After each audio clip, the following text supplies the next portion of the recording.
What's good? What's good? We are live. So we're live, live, live. We're live and running. We're back again. We told y'all we're about to give a lot of sports talk, a lot of streaming going on. And now y'all will see we're rolling. So we're live on Instagram, Facebook, YouTube. We're everywhere. And this is actually our first time going live on all three at the same time. Usually we've done Facebook, YouTube, Twitter, but I finally figured it out. I believe I figured it out on how to go live on Instagram as well. So we got some great topics for y'all today. We're going to talk about Shedeur and the other rookies. We're going to talk about Texas being number one, and we're also going to talk about who are we most excited to see in the NFL. So the first one, before we get started, man. Hey, I'm actually. Hold on, there we are now. Hey, I see it. I see it. I see it. Okay. I see it. I We done see figured it. something out now. We like that. I'm gonna go ahead and look before we get going. Boom. Let me see. I sent this a There it little is. fire. I wonder if it pop up on the thing. But no, that's fire to actually see that we got it rocking and rolling and people can see us. But the first thing we're going to talk about, Shedeur Sanders, right? Because that was one of our big topics of last time, was saying, hey, if he goes out there and busts, he's going to fall flat on his face and everybody's going to hear about it. If he goes out there and balls, a lot of people are going to try and downplay what he's done and not try and make it seem like he did anything. It's only preseason, and it literally fell out like that. 90% of the comments after posting what he did, it's only a preseason. And then you seen Jackson Dart have a good game. Man, you see Jackson Dart, he's looking good out there.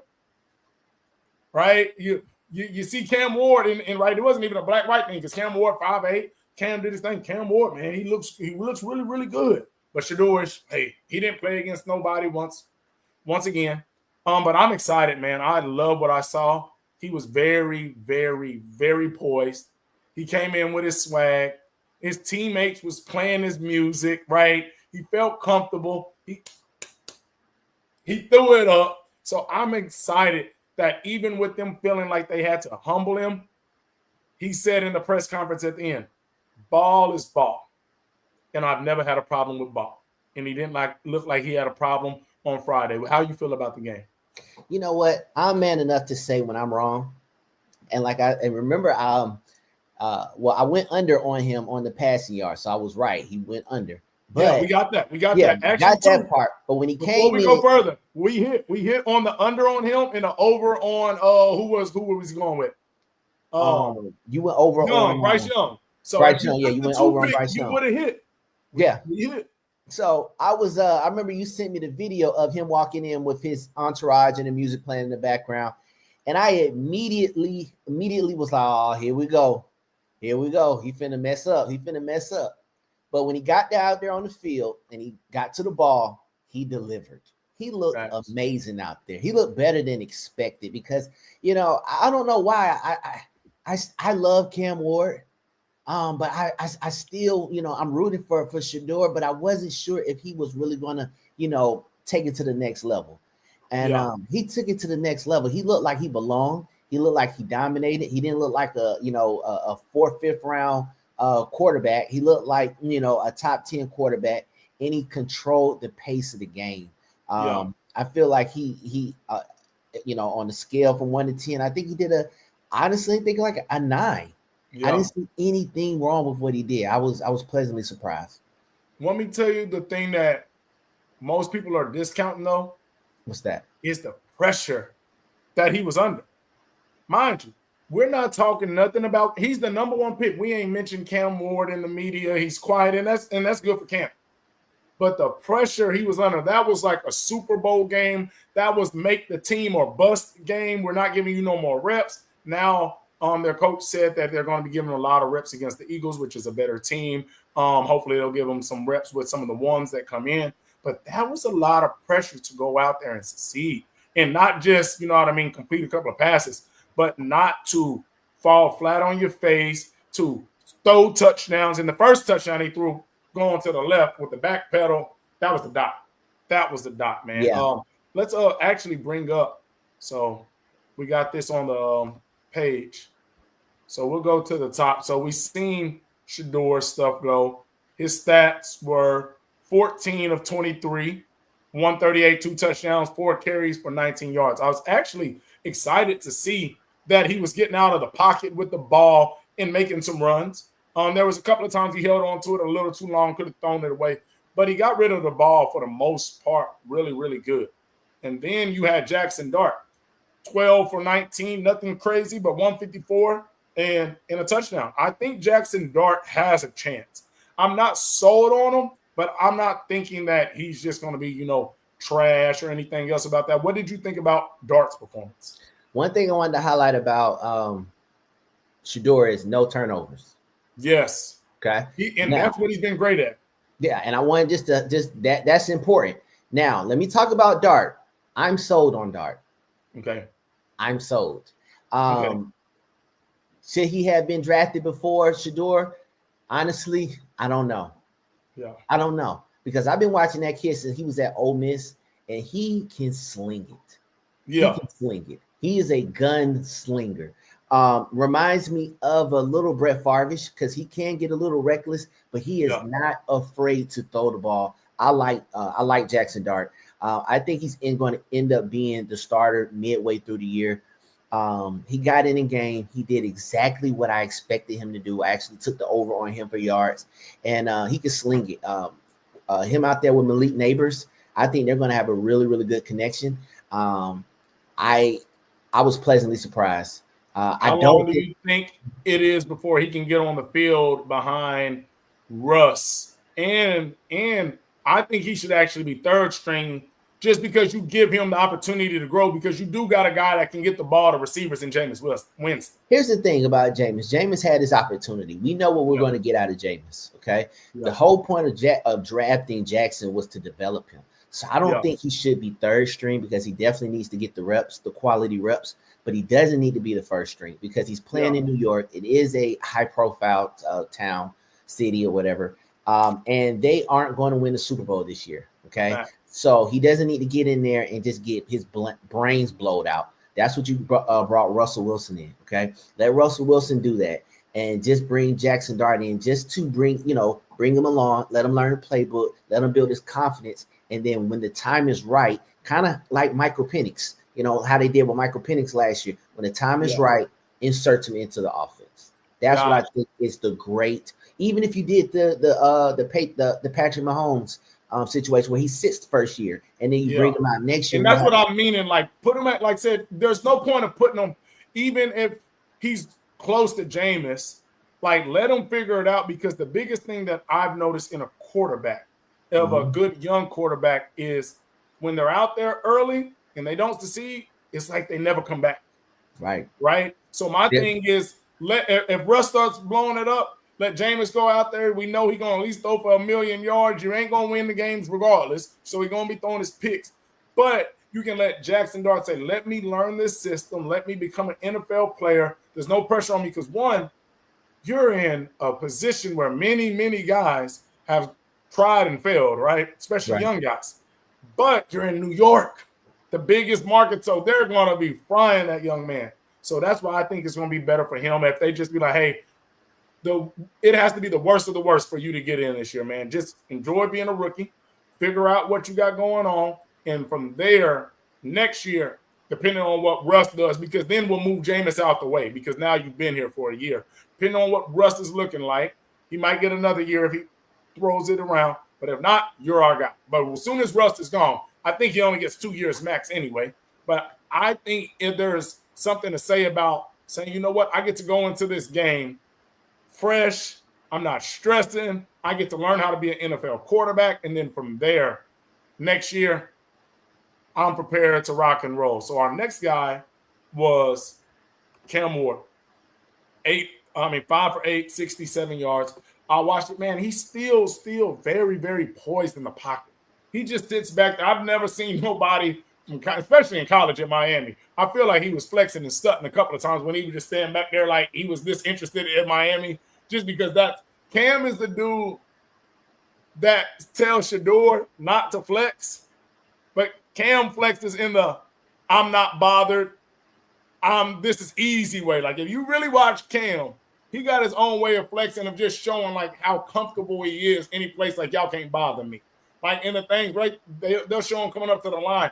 The defense will be like, they're running right there. They're running right there. And Cam be like, yep, we sure are. And then, snap the ball. So I love his swag. I love his composure. I think the kid's going to be good. He had some great throws. He fit the ball in some tight spaces in those 8 throws that he had. Yeah, he scared me coming out the gate. I think it was like 0-2. I'm on the first drive. Yeah. And I was afraid that they were going to pull him, and I didn't want that to happen because then, the media was going to let him have it. But they let him come back out there. He ended up with that stat line. Honestly, man, I'm not expecting a lot coming from the Titans. We've seen it before with Vince Young. We've seen it with Steve McNair. It can be done. But Mariota, man, everybody, like you go there. Tough. It's tough. It's tough. It's tough sledding for him. So for me, I just want him to get through year one with not a lot of turnovers, to stay, not get a lot of injuries, and just show that the talent is there. We just got to put the pieces around him because he's playing in Tennessee, and I don't know what he's going to do out there. It's going to take a Cam Newton and Auburn type of effort to lift that team up to the next level. But I mean, man, I'm not expecting a lot from Cam, to be honest. I mean, they were number one for a reason in the draft, but I'm curious to see how he does, and I'm looking forward to the development. I'm telling you, he loved Ridley out there, though. He completed 5 passes. I believe 4 of them was to Calvin Ridley now. Hey, so, if I'm watching film, I'm doubling Ridley and nobody else was seeming to get open. So now I can tell who his favorite target is, which without the dude getting in trouble, like he runs some of the best routes. He's an explosive wide receiver, so it's a great target for him to have. Hopefully, they figure out a way to spread it around so they can't take that guy away. Because if not, if you're a young quarterback and they take away your number one target, right, it gets very, very hard, especially on a Titans team. And that's for any quarterback, let alone a young one that's wanting to say, hey, I don't got to read through this progression. I know this guy's going to get open. So that's when Treylon Burks, right? He has to step up. Yeah, I mean, they traded him over from the Philly for the A.J. Brown trade. He's been dealing with a lot of injuries. Hopefully he'll be able to put it all together this year, and he'll be able to come out and be that Robin to Batman with Ridley. So hopefully they'll put it together and give him some pieces to throw. And then it's the guy from his wide receiver from Miami they developed that relationship with. Restrepo. Yeah, hopefully he can end up making the team and probably slide in there and slot, give him something a safety valve that he's comfortable with. Yeah, and we'll go through these next ones quick. Milroe looked pretty decent, 6 of 10, 61 yards, 38 yards rushing, 61 passing. Them Saints fans was mad, but he came back and threw for some decent amount of yards as well as a touchdown. But when that Saints quarterback threw that pick 6 and they wanted Shedeur, I was online and they were going crazy. That's like, this is who we took. So he backed it back up, and I still think the dude is not very good at all. If you go watch his film at Louisville, I'm just like, what were you thinking? And that's when they took over Shedeur. Yes. I think the biggest Riley Leonard, he wasn't much at K-State as a passer as well as Ohio State. He had dogs around him, so he got the ball around. So I wasn't expecting much for him, but Quinn, 5 for 18, and I think he had 2 lost fumbles.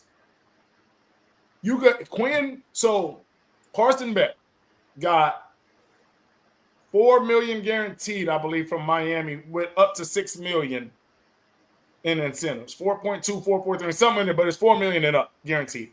Quinn had a bigger market because he was at Texas. They went further as far as than what they were even expected to go. Georgia, had a down year. Texas, everybody like, they're good, but they're Texas, they'll lose. They actually end up being pretty good. They're expecting Georgia to always win. Carson underperformed what they thought. So Quinn had like a $5 million offer. They said from Ohio State, Oregon, but it was floating around there. That man he ain't gonna make the squad, and you have 5 M's guaranteed. What was the biggest takeaway from the rookies for you this first week? To be honest, nothing much has changed. All the guys look as expected. I will say Miro looked better than expected a little bit. I didn't expect him to come out throwing the ball as effective as he did. I'm curious to see, how he goes on. I mean, he might be the next, Jalen Hurts type of guy, Let's where say Hurts. Whatever situation he gets in, he just makes the most of it. And the way as mobile as he is, and has the game has changed to to favor mobile quarterbacks, definitely somebody one to keep your eye on. So all in all, I think quarterbacks did pretty good. Quinn Everett, whatever his name is, yeah, Ewers. That's unfortunate, man. This might end up being a class, something that a case study where coaches who want their quarterbacks to come back, they might show this off because like you said, that was 4 to 5 million guaranteed that he just literally fumbled away. So super fumble. We'll move on. We'll drop this off, and then we'll add our next thing onto the stage, and that's Texas. They're number one.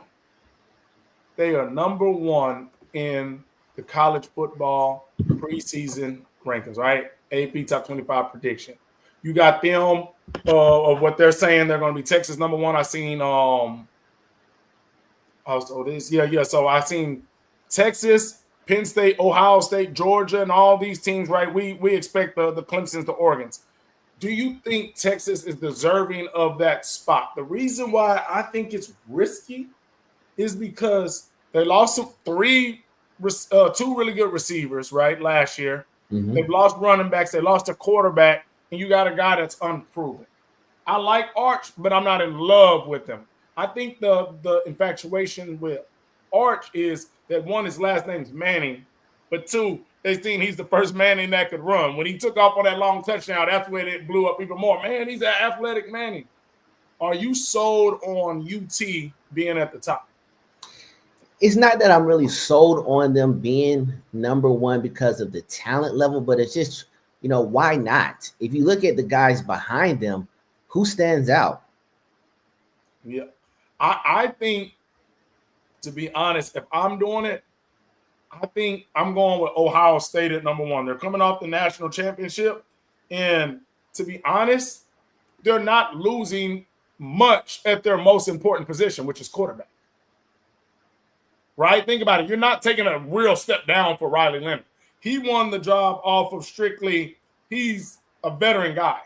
Right. He's a reliable guy that's not going to cost us our game. All the other guys that are in quarterback on their roster now are all like 5-star number one guys in the nation.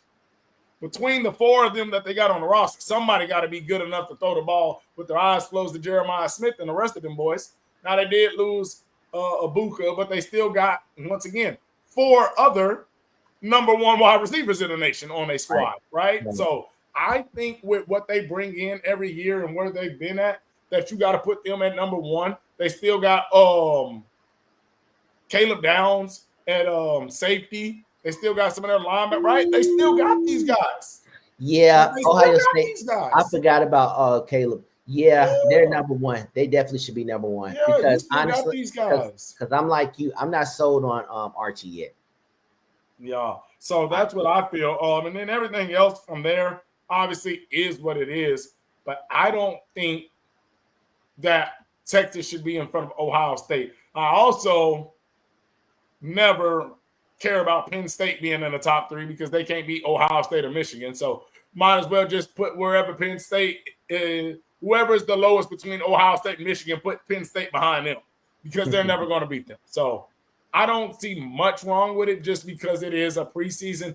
But when I'm looking at the top and I see Texas over Ohio State with all what Ohio State has coming back in the main position quarterback, only losing out on a Riley Leonard, and you have these young guns, and like I said, you got 3 or 4 number one quarterbacks in there, and then all these wide receivers, as well as Downs and some of them, that defense coming back. I think Ohio State should definitely be one. Okay.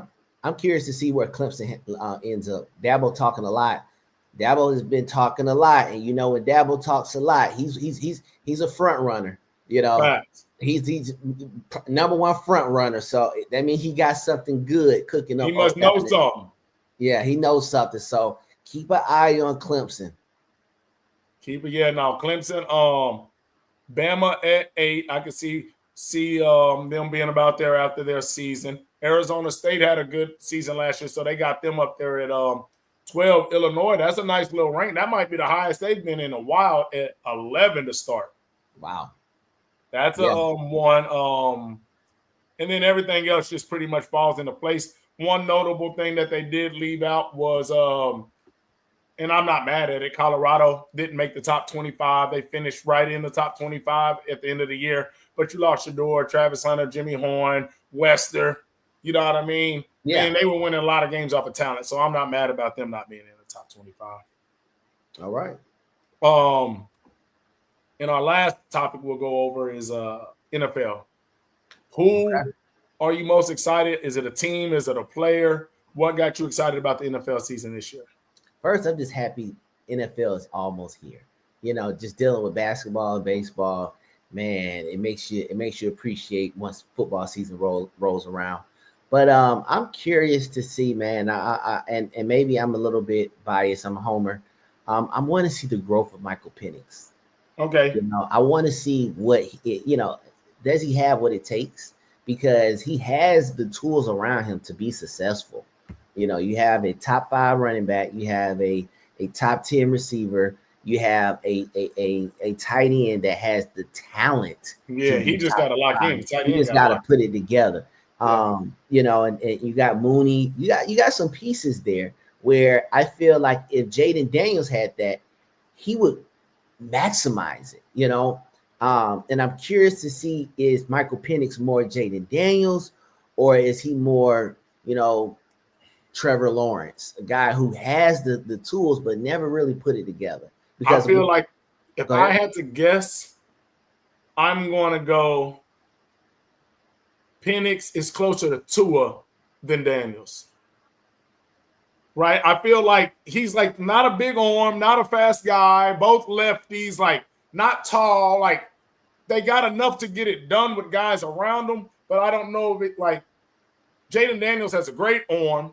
He has great feet. He's a great competitor. I just don't see any great other than the accuracy, right? And accuracy in this league only takes you so far when the lines start breaking down. Like now Brady, of course, we seen that Manning. Of course, but that was the old league. Now boys is running fofos off the edge. Like it was legitimate DNs back in the day. So you had a little more time, and you have defenses. I think accuracy is still good, but Lamar shows you don't have to be the most accurate to be a great quarterback.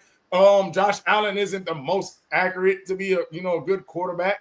Hurts is winning. He's not the most accurate. I feel like accuracy is always good, but it's not the premium it once was, because the athlete is becoming more of the premium. And with all the injuries he's had, I feel like you have to understand with the athleticism on the D-line, plays are going to break down a lot in this NFL. And if you're not able to escape and continue to move, because even like a Joe Burrow, is he going to run for 80 yards? No, but he's fast enough to get away and create something. And that's why I tell people, if you're the statue, which I actually was happy to see it from Shedeur, he was running around zigging, and you got to at least just be able to get up the field and not take the loss. If he can do that, I will bump him up. But if he's going to be a statue, it makes it a little tougher if you just don't got those elite of the elite. With London is really, really, really good. But when you have a big guy like him, sometimes you get in a little trouble because you throw a lot of contested balls and hope he catches it. Right. Compared to Jamar Chase and Jefferson, they're open. I'm throwing it to wide open guys. Compared to some of them big guys that are dogs, you got to hope they make a lot of plays for you. My guy, though, is Daniels one. I want to see how he grows, because the way he came out last year, I was like, oh, my gosh, like that was amazing. But a guy that I'm super interested in is not because he's our guy and we work with him, is Genty. Because a lot of people are very, very high on him, but a lot of people don't believe. He's the guy where this is where people believe, right? It isn't like you either really like him or you don't like him. And the thing about it is people were on him like, man, he had like -3 yards in his – like he got hit in the backfield, like 4 yards in the backfield on like 3 of the carries. Like he got the ball spun, 5-yard loss. Got the ball, hit in his face, lost it in, you know what I mean? But I'm super interested to see how he takes on the league and what they're able to do with him, because I know they're talking about getting him involved in the run game, obviously the pass game, and use them in a lot of different ways. But I want to see that transition from Boise State to the league. And I feel like the last 2 showings haven't been good for him simply because he hasn't had blocking. They was mad about him in the Boise State versus – like them boys was in the backfield, right? I wasn't mad about anything about that game that he showed other than the ball hit the ground twice. But he didn't have much to do to run. And when he did, he had some decent runs. And then he got hit in the backfield 3 out of the 4 carries or whatever. This one. So I think people are really trying to see what he's going to do because the 2 big games that they tried to test him on outside of the Oregon game early in the year was Penn State. Obviously, they weren't impressed with that. And then this game, he didn't get any blocking. So I want to see what he does this year. You know what, man? Kind of like you said with Penix, the game has changed where, this isn't the time for the Barry Sanders and the Emmitt Smith. I think Genty is more one of those guys that he will excel in that time. Now I think it's going to be tough sledding for him, running behind that offensive line in Las Vegas because they're going to be playing from behind. They're going to be losing a lot of games. And as of right now, Geno is legit, but Geno doesn't scare me. I feel like he's a better Jameis Winston when it comes to taking care of the ball. Like, right? He's going to throw the yards, but we're not going to go crazy, but he ain't going to throw 5 picks. But I feel like he's like a top-tier Jameis Winston when it comes to, like, how I compare him to guys. But it just comes down to who is he going to throw the ball to? It comes down to a defensive coordinator. Am I going to try to stack the box to stop the running game, or I'm going to try to, open up to let Geno beat me? I'd rather stop the running game and let Geno do Geno because Geno isn't going to beat you. And then with the weapons that he have, I'm not afraid. I wouldn't be afraid as a defensive coordinator. So my game plan would be straight going into it is to stop the run game. So knowing that and knowing how difficult the NFL is, I think it's going to be tough for him. Because if Jacobs couldn't get off, who was the running back last year? Forgot the guy's name. But they had some tough games. I remember game. Vegas versus the Raiders versus Falcons was like one of the worst games in history. Oh man, it was tough.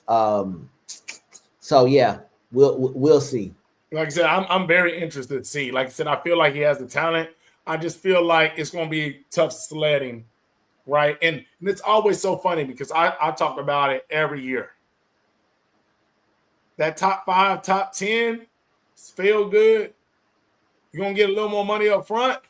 But if you can slide on to the Cowboys at 13, where you got Dak and CD and Pickens and a tight end, and you know what I mean? Like, I was not mad Shedeur slid until he slid so far. But the thing that made me the most mad is you slid all the way back there to still go to the Browns. Like, you know what I mean? I would be like, oh, cool. He ended up on the Vikings. Like, you got JJ. Like, that's what sucks. Like, because a lot of guys don't realize your career actually has a better outlook if you go about, 12 through 22 than 1 through 10. You get the money up front, but a lot of those guys, they struggle, especially the quarterback position compared to the guy that got all the receivers and now get the big old contract. 100%. Now, Cam Ward out there might have the most talent, but now he's fighting for a contract because he's throwing 12 interceptions through 12 games and got, 15 sacks every 3 games. So I think it's kind of tough on guys, and then running backs feel the same way. If we're a losing team, we're not running the ball enough, and we don't got a chance for me to get in a rhythm because we're trying to pass to come back all the time. And nobody talks about the impact that it has on your confidence. Yeah.